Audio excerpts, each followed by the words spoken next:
And with all of that, thanks everyone for coming today, and I'll pass it on to Fadi to take us away. Thanks, Dagan and Jeannie, and for everyone who attended. Without further ado, I just want to share my PowerPoint slide, make sure it's set up. Can everyone see my slides? Okay, good. So yeah, my name is Fadi, and I'm involved in the refugee community as an advocate, volunteer, in various positions. You'll hear some of this as I reflect on my own experiences as it relates to this presentation. But for now, I focus lots on refugees. I teach on refugees. I do research on refugees. Currently, I'm looking at a project looking at the impact of COVID on refugee families. And over the last few years, basically since Syrian refugees have been arriving, I've been involved in researching refugee issues, specifically focusing also on Syrian refugee, because that's a lot of the sample of my research participant. So while a lot of my presentation can be relevant to a lot of groups within the refugee communities and outside of the refugee community, I'm focusing more on Syrian refugees today. Primarily because I speak Arabic, and I did some of this work related with Syrian refugees. So besides my research and academic interest, I bring a lot of community involvement with refugees, and I want to bring some of this into the presentation, because usually when we think of refugees in academia, it's often from an outside perspective. And I do want to bring this inside perspective, but also problematize the notion of inside and outside. Refugees is a heavy topic. We think a lot about refugees. So when we think about notions of refugee or culture, just be mindful that sometimes, notions of violence, identity is fraught. It can be sometimes unsettling, and this is the nature of our work. So by no means I want to unsettle you, but you might be unsettled through this presentation. And if you feel uncomfortable, it's up to you to check out. Be mindful. And maybe you can save your anger till the end, unless you think it's relevant for this presentation and for everyone's learning. But anger is also welcome, because it's part of learning, whether it's for you or for those around you. And it's part of the work of supporting refugees, is you have to deal with anger. The focus, I guess, I'll just move on from this one, and I want to give you the two main goals that I want to do today is basically defining cultural broker. What does it mean from a critical perspective? Because as much as I like the term, I also find it it can be a nightmare, given who's using it and how it's been being used. And so I want to highlight some of those tensions with that term. Yet I use the term cultural broker, hopefully trying to gain a bigger audience to suck you into this session, so then we can criticize it together. And maybe after this session, you can think of your own term and intent and spirit behind that term. But also, what are those ethical concerns in working with refugees? Things like reflexivity, positionality, but also there's some anti-oppressive practices that you have to navigate as a researcher or a cultural broker. So some of those things could be like representation, issues related to formal ethics procedures, informal recruitment, maintaining relationships with the refugee communities. Those are some of the anti-oppressive practices that I'm going to dive into a bit. So sometimes the presentation can be general, sometimes it can be quite deep. It depends on your level, your identity. So feel free, by the end, if there is any specific thing that you want me to elaborate on in a specific context of service, I'm happy to dive into it. So let's start with a definition.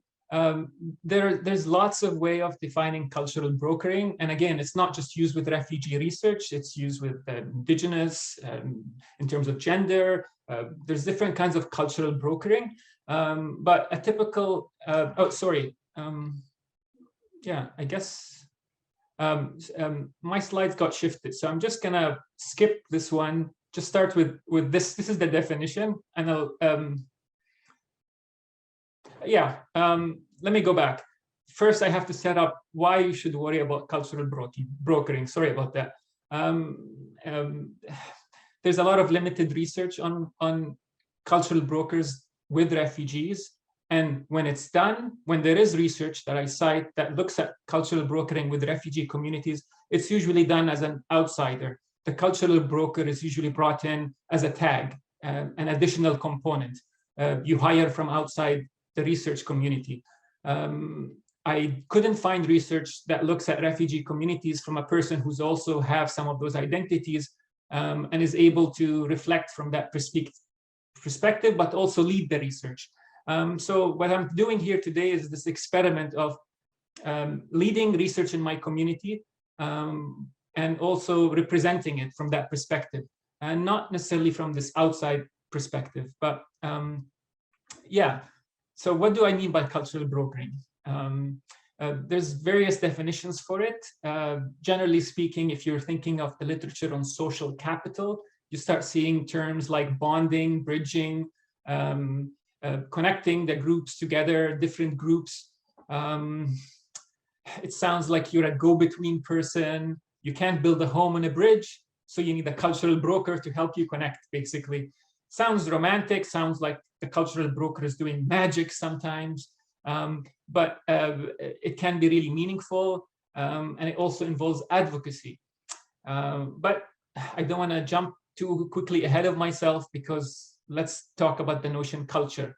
Usually when people look at cultural brokering, they assume that immigrants come here, newcomers, refugees, whatever you want to call them, they arrive to Manitoba, and the dominant culture is usually a white culture. So it's good when we're thinking of cultural brokering and thinking about integration or adaptation, connecting different cultural groups, to consider groups outside of this white dominant narrative, and to promote things with more indigenous grounding. And again, back to Jeannie's comment about land acknowledgement. This is a way of not just acknowledging the land, which is important, but also honoring it in our research practices. So even though I'm focusing on refugee issues, it's good to have this indigeneity perspectives within my research. But I'll do some of those connections after. But for now, yeah, I just want to problematize this notion of culture. It also assumes that, you know, someone like Fadi can help a refugee connect to a different foreign culture. There isn't a Canadian culture. There isn't one Syrian culture. Cultures are hybrid, multiple. There is subcultures within a culture. And so after this cultural exercise, you might be hesitant of using the term culture. And so there's lots of different ways of referring to the term cultural brokering. Some might say knowledge broker. Some might say insider. Others might say mediator, navigator, liaison, insider. So whatever those terms that you pick, I want to frame it with some theory and knowledge to make it more anti-oppressive, which is important, because I feel research should also promote social justice. It's more than just gaining knowledge. Although I understand this can be controversial for some academic circles, because that means you have to talk about power, politics, which is what I want to do today too, because that's part of my notion of culture. If I'm not going to talk about power and privilege, white supremacy, the term cultural brokering would have limited use for me. Refugees face a whole whack of challenges, which is way more than culture. But culture can be an important thing to help people cope with things. But again, people use cultural brokering to use it as a way of advocating for issues. What's the problem? Let me help you connect to someone who can help. Oh, there's a misunderstanding. Let me help talk about things to promote understanding. And clearly, from a research perspective, there's benefits. On a simple level, it's easy to recruit people. You know the community, you have a feel for it. At the same time, you can echo the message of your research from here's the social value of my research. This is why you should be consenting to participate. This is the benefits of my research. It gets you buy-in, and it gets the community to be on your side, even though the community is divided. So just like culture, community, they mean a whole whack of things. And within the community, there's divisions. So we shouldn't generalize those notions, and try to think about it in a relational way.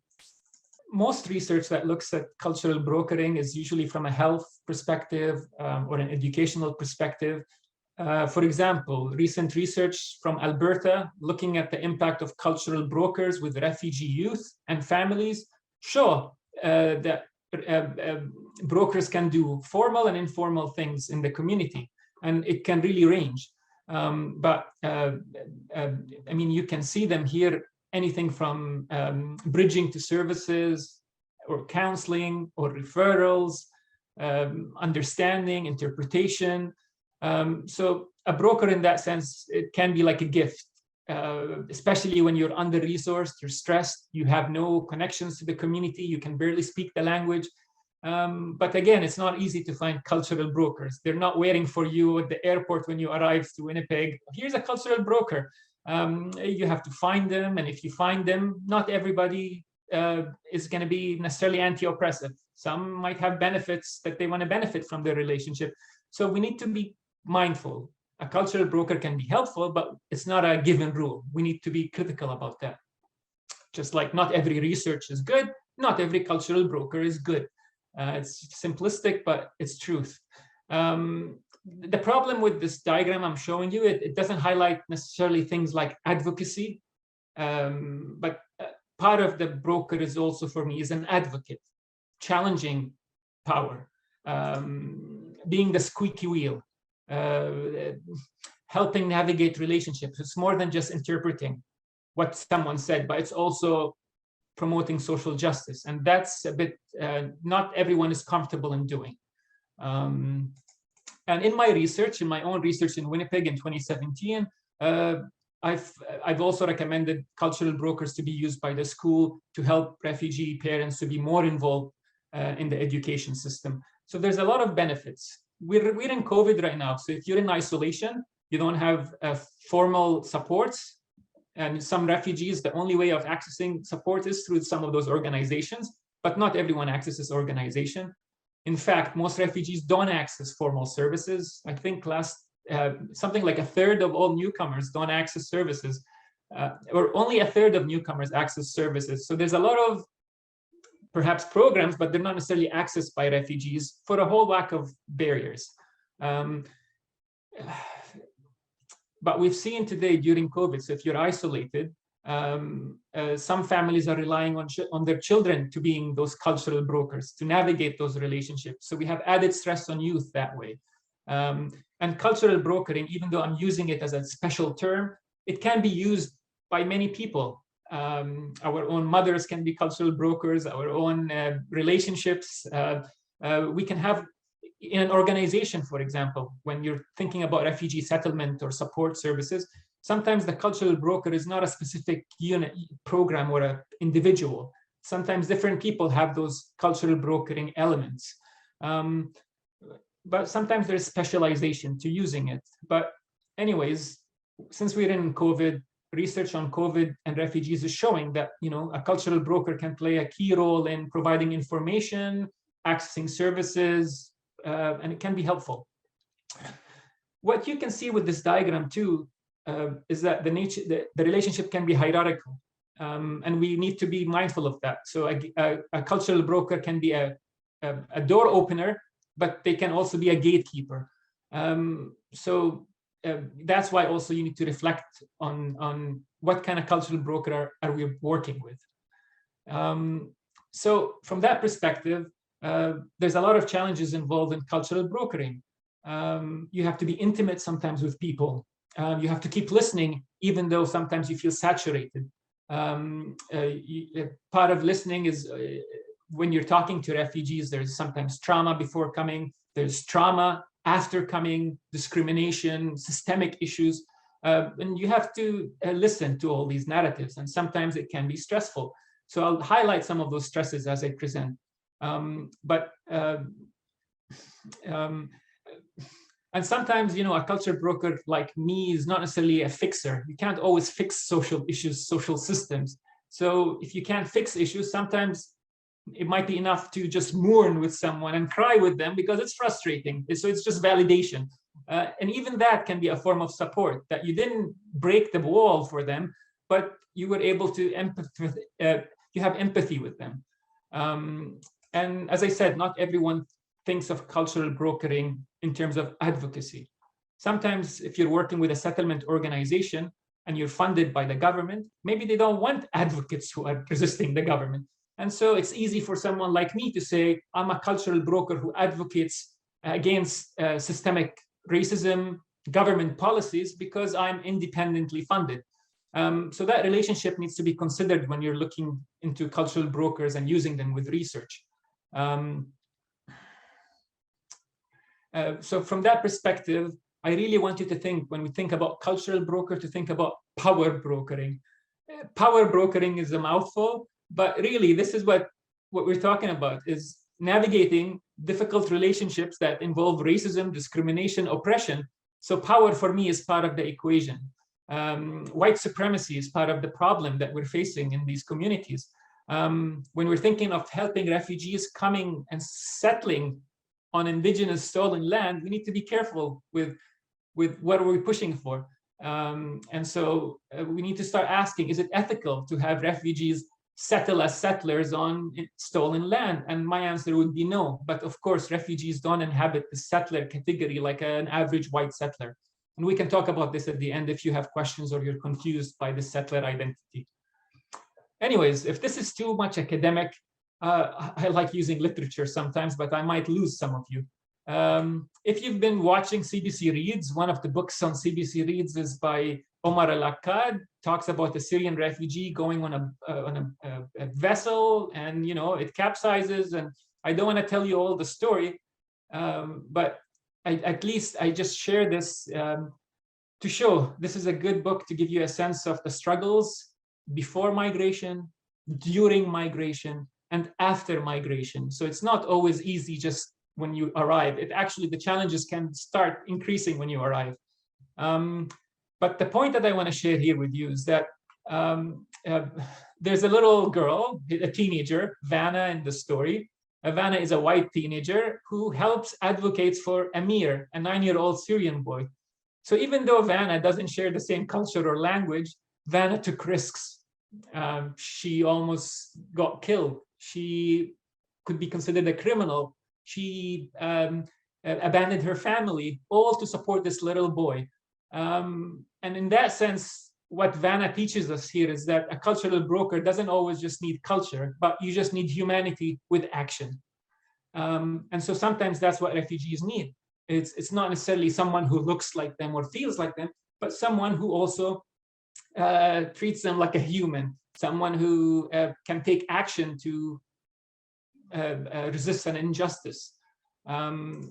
So yeah, if you haven't read this book, maybe all of this Vanna and Amir talk doesn't make sense with the cultural brokering, but it might make you reflect on it that way, or maybe invite you to go read it.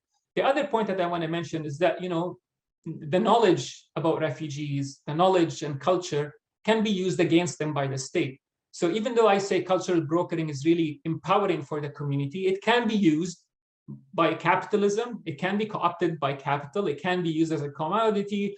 It also can be used by colonization as a way to colonize and assimilate groups. So you start dancing and talking like people, but you don't really have those values inside you to really do radical change, which is something that also was echoed in the book. So a soldier speaking Arabic to a refugee while torturing them, speaking Arabic while you're torturing someone is not necessarily more empathic. You're actually terrorizing him more by using that Arabic language only in the moment of terror. So yeah, knowledge of others is not always used in a beneficial way. And it was highlighted here among many misconceptions that settlers and refugee community have of each other. So in that sense, this book can be good, but it's also a frustrating end. I'm going to leave it there. If you have questions, we can talk about the book. So there's all these issues with cultural brokering. One of the main issues that I found is about navigating the insider-outsider positionality. So, are you insider or are you an outsider? Or maybe you're an in-betweener.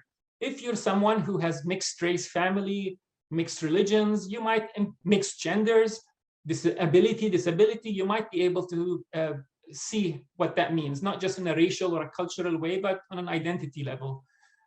So yeah, someone like me might check all these boxes. Yes, I'm an insider. Oh, I look the same. Oh, I'm an Arab. I came as even though I immigrated, my father is a refugee. So I have some things that I can check some boxes, but you also need a deeper level, even though I represent them in some levels. And I can give you an example and why this is helpful. So when we're thinking of reflexivity, research is telling you it's a way to, to think about power imbalances.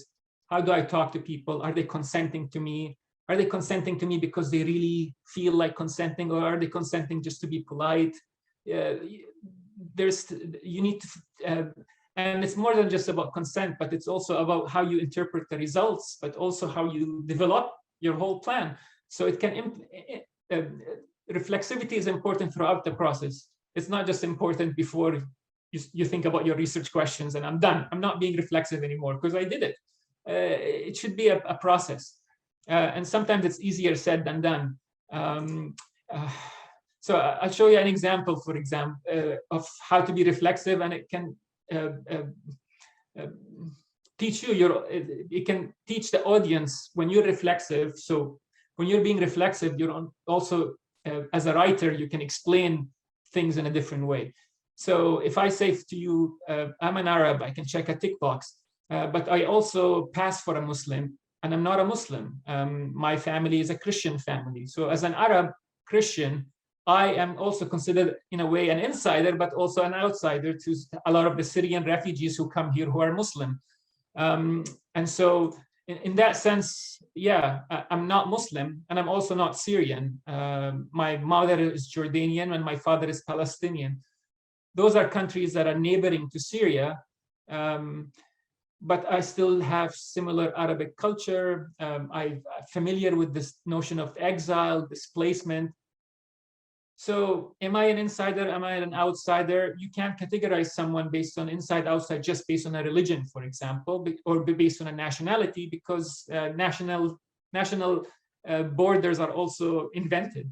And at the same time, regardless of how you count it, inside, outside, you need to be mindful of those privileges. So someone like me have more privileges in a sense of, okay, I'm a middle-class person, I have a graduated degree, I arrived to Canada with English, speaking English, with an English education. Those gave me some privileges, unlike, other refugees. And you don't need to generalize that all refugees are uneducated. That's also a misnomer. There's a lot of educated refugees, but sometimes it depends on the demographic and where you end up living. So it's good to be reflexive in that sense. It's like, I don't always assume what people, if I suffer with something, with, let's say, family separation, I can't assume that everyone else thinks of family separation as the key barrier to their life. And it could be seen in different ways as well.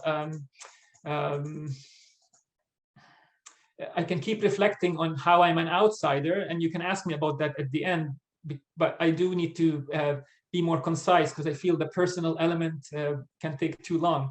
But for now, yeah, I can inhabit this notion of an insider, but I also can be seen as an outsider, not to a white audience only, but also to a refugee audience, that I could be an in and an out. And sometimes if there's a structural barrier in the community, what's really helpful is not just an in or an out, it's what are you gonna help me with?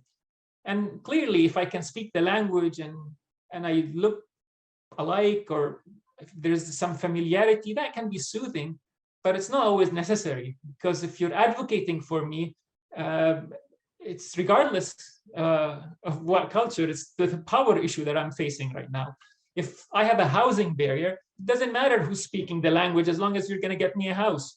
Just a simple example, but anyways, the insider outsider, yeah, you might not be either or, and it's okay to have that ambivalence about it, because it can be productive, but it also can be stressful, and I'll highlight some of those issues. So research tells you that when you're reflexive, sometimes there's a tension and you have to go back and forth between different identities, context, and it's not always fixed. It requires fluidity, relationships.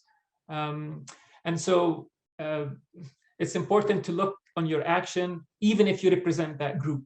So it's not just an exercise for white academics who know nothing about refugees to be reflexive. It also means that the same equity group needs to also be reflexive. But reflexivity also means a lot of things, and how to put it in action and how to be accountable to the community can change. And so there's a lot of things, there's lots of identity, and you can see on this identity wheel, even though they all can fit in this cultural notion, there is no culture there. But still, culture is an important barrier, but there's a whole whack of other issues that refugees have to face in communities. What's important is when you're reflecting on identity, to consider how identity can be intersectional and contextual, that people usually have structural disadvantages in the communities, and it's more than just an identity issue. But sometimes identities can be important because people are targeted for their identity or what people perceive them to be. Part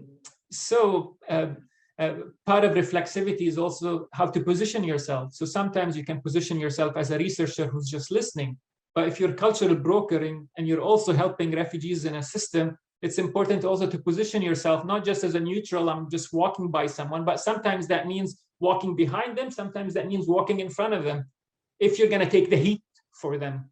And so, yeah, positionality is more than an exercise that you do it like an acknowledgement at the beginning, but positionality means that you always have to position yourself. Okay, what's my goals? If it's social justice, you have to always position yourself in a way to promote that, even though sometimes it might come with risk towards you as a person. And I'm going to be transparent, like there are risks. Someone might not hire you to come back if you're speaking against a government body. But the refugee community might love that. It depends. Not everyone is willing to speak and air out their concerns.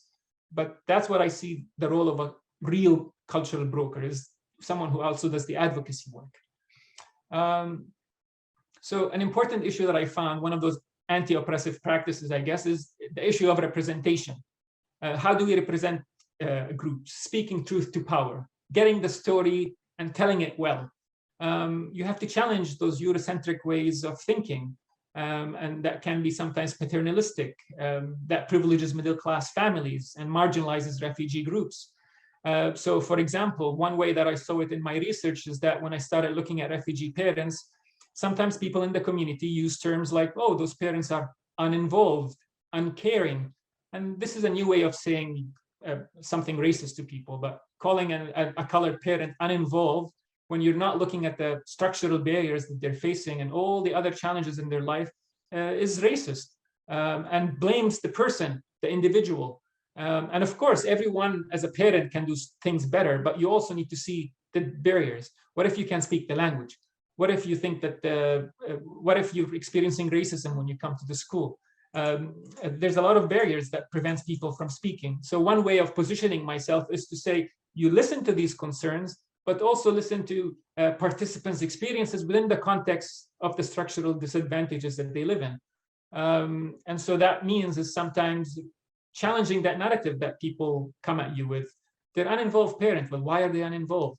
Well, here are all these barriers that they're facing. And so I was able to highlight those issues while I'm presenting and listening to people's experiences. And sometimes, yeah, it can be uncomfortable.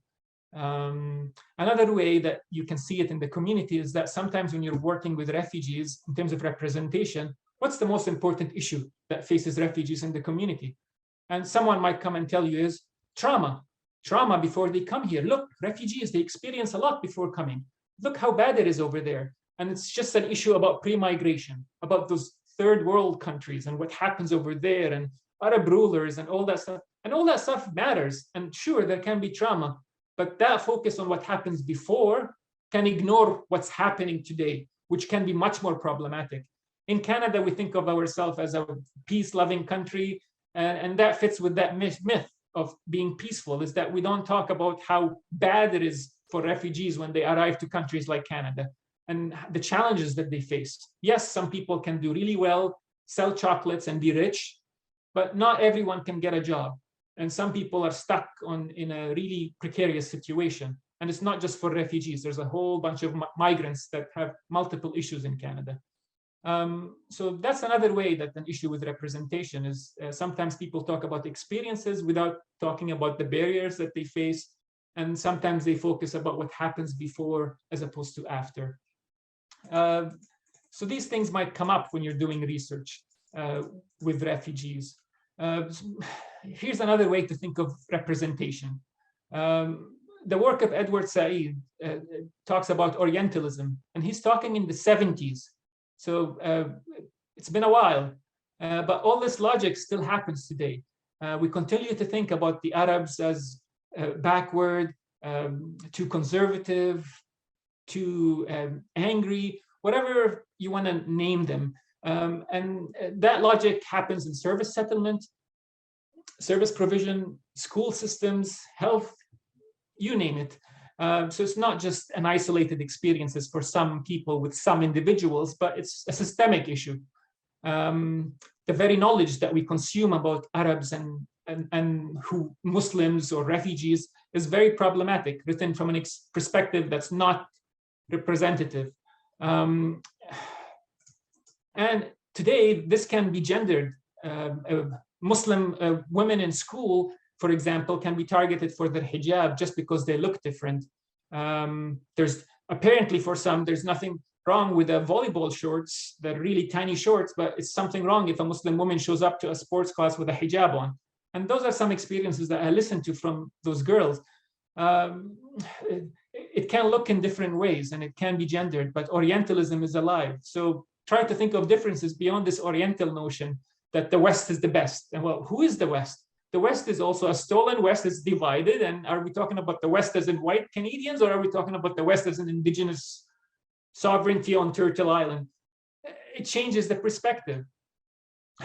Okay, well, this was the 70s, Fadi. Let's talk about today. Here's another example. My daughter came back last week with this book, and I thought, well, let's share it with everyone else and talk about my bad, dirty laundry. So this is an example. This book was given to her by her school. She won it as an award. You can tell they didn't spend too much on the book, but anyways, this book is written in the 1991.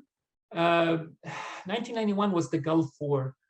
Gulf War was, nasty in the Arab world. So instead of humanizing the other, I feel this is a very problematic piece of whatever.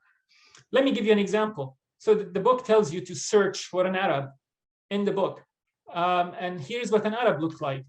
So, search for an Arab, and you realize that this Arab is always wearing this outfit, and there's always a camel next to him, which I wish I read it when I first came here to Canada. Then I would understand why a lot of other, sometimes young white students would always think that I lived with camels and in tents before coming to Winnipeg. Actually, one of the close-up animals was in the Manitoba Zoo. That was a sad camel, but anyways. Those representations are hurtful, and they continue happening today, and it can happen in your research practices, like if you're thinking about them as this one group. Or let me go look for a cultural broker, and then you're going to find this first person who looks like an Arab as a cultural broker. There's a simplistic way of doing this. Anyways, yeah, that was another image, but it's negative. I don't want to spend too much time on the representation. Oh yeah, time. Okay. These two books are good because it situates the context of structural disadvantages. Host countries like Canada are not necessarily saviors, but they can also incriminate refugees. It gives you a perspective of those structural disadvantages that I'm talking about. And, it's more than a cultural issue, and that refugees need community empowerment, support, solidarity, no borders. Those are issues that requires an explicit anti-racist perspective.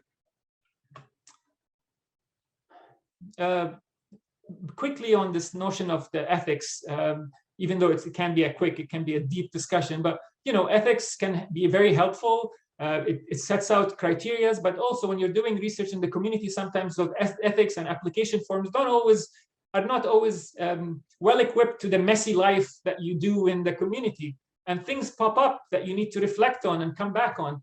So for example, the notion of age, if you're categorizing youth, refugee youth as children, that can be paternalistic, because sometimes some refugee youth can do a lot of things before coming to Canada and in Canada as adults. So an example, if, a refugee youth might experience displacement, but also interrupted schooling. So instead of going to school, they might be working for several years before coming to Canada. And sometimes, yeah, I noticed it, that when at some point that, you know, youth give assent and then you need to get the consent from the parent, some of the youth would be rebellious. It's like, are you kidding me? I fill up the forms for my parents. I'm not a kid. I can assent and consent for participating. And so now, you know, sometimes, and it wasn't just about consent, but it's also about how do you represent those views? Are you talking about them as just children, or are you listening openly and seeing that how maybe their play stage might be interrupted, the extra responsibilities they're facing? All those things can impact how you see them. But yeah, if you have questions, I can come back to it. I do want to leave time for questions. The other issue that I faced that I want to touch on is the notion of informal recruitment. Yes, someone like me is easier to recruit. So when Syrian refugees were arriving, it's usually hard to recruit them because people don't have access to them. They don't speak the language. There's barriers. Someone who's already in the community like me, living around them, I didn't have to look for them sometimes. They might be right next to me in the community. They're sharing the same school as me. They're sharing the same playground as me. I might go play soccer with their parents and the youth. And so it gives me an easier inside way of getting access. There's trust. They might see me as a safe parent figure, easier to approach. But at the same time, this can have issues sometimes. Youth might not be too comfortable with me, maybe, if I know their parents too. So then they feel that even though I give consent, they might be like, well, are you going to share what I shared with you back to my parents? Because I see you in the community. So you need to be reflective of these things. And there's problems with informal recruitment. So if you're relying on a cultural broker just to recruit for you, they're going to usually recruit the people they know. Does that match your research criteria? Does that fit within that? Maybe you need to diversify, get more than one cultural broker. There's different ways of looking at these things, but yeah, in my case, informal recruitment is quite easy, easier. It gives me a rich source of data, because if there's trust and understanding, they vent, they listen. Sometimes people don't want to look like they're complaining, so they might be brief with you. So if you have that relationship, it can be more helpful for your research. So my last and an important issue, I guess, is about maintaining relationships. Being in close proximity with people can be meaningful, but it can be stressful. I'm going to start with the stressful part. There's multiple challenges. You're navigating issues with CFS, police, crowded housing. It can be stressful. Sometimes it's small things at a time. Sometimes it's cumulative. Sometimes it just explodes in your face. The stress can be different. And different people have different ways of coping with stress. Are you supported? Are you feeling full? Is your cup full before you go help someone else? All these things matter in dealing with stress. And so, yeah, I can't tell you, oh, I always feel like great with people, but sometimes, yeah, it was stressful. Sometimes it's hard to detach from people. Knock, knock, who's there? You open the door, a refugee knocks on the door. How can I help you? Help me with housing. Help me with trauma. Whatever it is, the issue, fill the blank. Then you say, busy, can't, maybe, try to, and then the response is, I have no one but God and you. ما عندي حدا غير الله وإنت. They'll point up and down like this to emphasize, like, I have nobody but that and you. And it puts it into perspective. So even if you say no, you're going to bite yourself after for saying no. And if you help, you feel also stressed with helping. So having healthy boundaries can be hard, because it's hard to take the research hat and say, okay, I'm no longer a cultural broker. I took it off. You can't see it. Well, they can't see it, but it can be stressful at times. But if this is what makes you think now, OMG, I'm getting out, maybe that's not the research that you need to do because you're racist. But there's also hope. It's not that stressful. Yes, there's a lot of stresses and you're a spider web navigating that, but there can be hope. Engaging with families can be healing. People stuck in COVID right now, it can be really crowded with your family. But if you have family, it can be a source of support. Sometimes family is the stress. You need to escape your family. Family is the last thing that you want to be around sometimes if you want to come out of a closet or whatever it is. But sometimes family can be really supportive, especially for refugees when they're isolated. And I noticed that, it can be very positive being with refugees. Your relationship grows. You can rely on them informally in ways that, it can be mutually beneficial. I might not need help with a community service, but maybe I need help with when I have an elderly parent sitting around and someone walking down the street checking in on a parent or something that it can also be beneficial to you and the community. So yeah, in that sense, it's like a double-edged sword. There can be pluses, there can be minuses. It depends what you're focusing on. Since you're still listening with me till the very end, I do want to share, what makes things really joyful. This was about 2017. My daughter is in the middle with a bunch of families that we know, and it tells you like they open their door. I'm in there with the family. We share informal moments of joy, and sometimes it's stressful. It's stressful to help all these different kids and their parents, and not just this family, but across the board. It's stressful work. It's not rewarding. When you're fighting with a government official, the government official is not going to say, thank you for coming here. It's the last person they want to see because now you're talking louder, sharper than ever. So yeah, you need to be mindful of these things. But also, I want to leave you here when we're thinking about identity and culture. Think about this. It's like, when are those kids in front of you are Syrians? When are they Canadian? What is Canadian? When will that change? And you see that I don't have clear answers, but it's good to have questions, even though questions can be hard, and to be open-minded, but also to learn from children. Children can be elders, not to have this paternalistic way of looking at children. And when I worked with children, I didn't only work with young children, also older youth. Older youth can be quite resilient and under so much stress today. So it's good to also listen to them and see how their experiences might also differ or supplement parents' perspective, teachers' perspective, have a triangle, mix and match, and it gives you an understanding. So on that note, I just want to say, be mindful, there's pluses and minuses. Consider oppression, structural disadvantages in the community, and ways to connect refugee issues to indigenous issues, to Black issues, to different racialized groups, to form more equitable society. On that note, thank you for listening. Is there any questions that you have, I guess, for me?